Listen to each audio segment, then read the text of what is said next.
اس دوران یکم اور 2 ہجری میں کئی اہم واقعات پیش آئے، ان میں سے کچھ اس طرح ہیں۔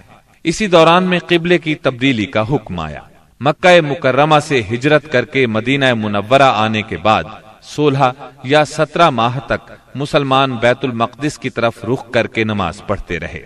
اب حکم آیا کہ خانہ کعبہ یعنی مسجد الحرام کی طرف منہ کر کے نماز ادا کی جائے۔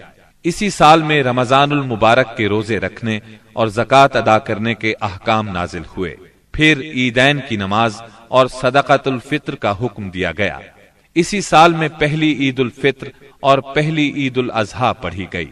اسی سال نبی کریم صلی اللہ علیہ وسلم نے اپنی پیاری بیٹی سیدہ فاطمہ رضی اللہ عنہا کی شادی سیدنا علی رضی اللہ عنہ سے کی۔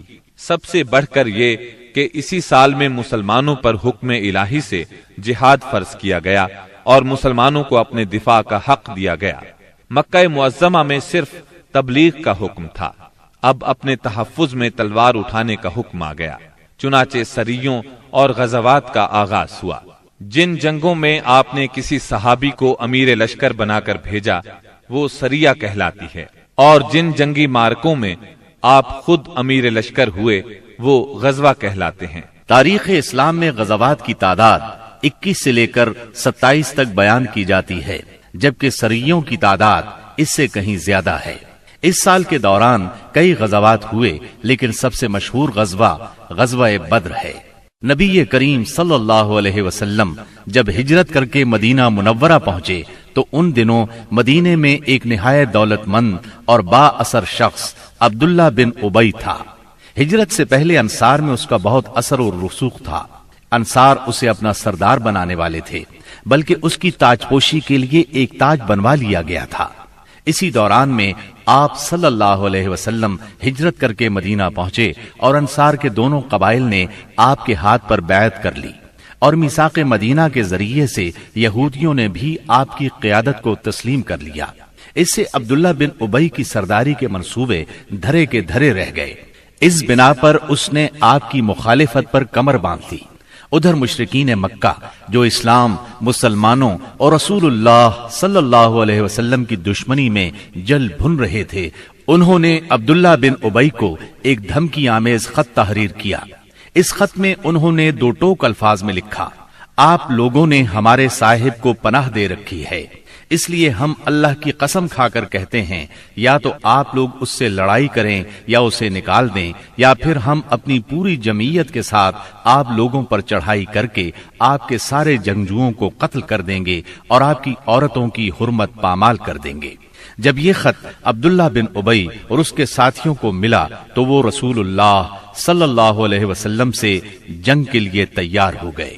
نبی اکرم صلی اللہ علیہ وسلم کو اس کی خبر ہوئی تو آپ ان کے پاس تشریف لے گئے اور فرمایا: قریش کی دھمکی تم لوگوں پر بہت گہرا اثر کر گئی ہے۔ تم خود اپنے آپ کو جتنا نقصان پہنچا دینا چاہتے ہو، قریش تمہیں اس سے زیادہ نقصان نہیں پہنچا سکتے۔ تم اپنے بیٹوں اور بھائیوں سے خود ہی لڑنا چاہتے ہو۔ نبی اکرم صلی اللہ علیہ وسلم کی یہ بات سن کر لوگ بکھر گئے۔ اس وقت تو عبداللہ بن ابی جنگ کے ارادے سے باز آ گیا، کیونکہ اس کے ساتھی ڈھیلے پڑ گئے تھے یا بات ان کی سمجھ میں آ گئی تھی، لیکن حقیقت میں قریش کے ساتھ اس کے تعلقات خفیہ طور پر قائم رہے، کیونکہ مسلمانوں اور مشرکین کے درمیان شر اور فساد کا کوئی موقع وہ ہاتھ سے جانے نہیں دینا چاہتا تھا۔ پھر اس نے اپنے ساتھ یہود کو بھی ملا رکھا تھا تاکہ اس معاملے میں ان سے بھی مدد حاصل کرے، لیکن وہ تو نبی صلی اللہ علیہ وسلم کی حکمت تھی جو رہ رہ کر شر و فساد کی آگ کو بجھا دیتی تھی۔ مسلمانوں کی ہجرت اور مدینے میں ان کی کامیابی سے کفار مکہ بہت تل ملا رہے تھے اور مدینے پر چڑھائی کے بہانے ڈھونڈ رہے تھے۔ رسول اللہ صلی اللہ علیہ وسلم کے بڑھتے ہوئے اقتدار اور اسلام کی اشاعت نے مکہ میں ابو جہل اور ابو سفیان کو سخت بے چین کر دیا تھا۔ یہی کیفیت مدینے میں عبداللہ بن ابی کی تھی۔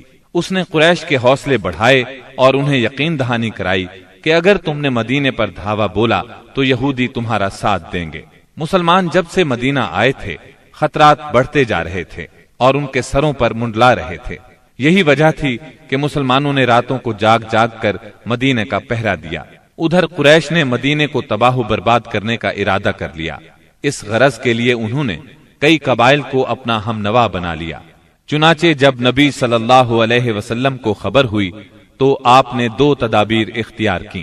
پہلی یہ کہ قریش کی شامی تجارت بند کر دی جائے تاکہ وہ مجبور ہو کر مدینے پر حملہ آور ہونے کا ارادہ ترک کر دیں۔ دوسرے یہ کہ مدینے کے آس پاس کے قبیلوں سے امن و امان کا معاہدہ کیا جائے تاکہ قریش جنگ مسلط کریں تو انہیں غیر جانبدار رکھا جا سکے۔ جب اللہ تعالی کی طرف سے جہاد اور قتال کی اجازت دی گئی تو رسول اللہ صلی اللہ علیہ وسلم نے کئی ایک سرایہ بھیجے اور غزوات میں حصہ لیا۔ ان کی مختصر تفصیل کچھ یوں ہے۔ اس سلسلے میں پہلا سریہ جو رسول اللہ صلی اللہ علیہ وسلم نے بھیجا وہ سریہ سیف البحر کہلاتا ہے۔ اسے آپ نے رمضان 1 ہجری بمطابق مارچ 623 عیسوی میں بھیجا اور اپنے چچا سیدنا حمزہ بن عبد المطلب رضی اللہ عنہ کو اس سریے کا امیر بنایا اور 30 مہاجرین کو ان کے زیر کمان شام سے آنے والے ایک قریشی قافلے کا پتہ لگانے کے لیے روانہ فرمایا۔ اس قافلے میں 300 آدمی تھے جن میں ابو جہل بھی تھا۔ مسلمان ایس کے اطراف میں ساحل سمندر کے پاس پہنچے تو قافلے کا سامنا ہو گیا اور دونوں فریق جنگ کے لیے صف آرا ہو گئے۔ قریب تھا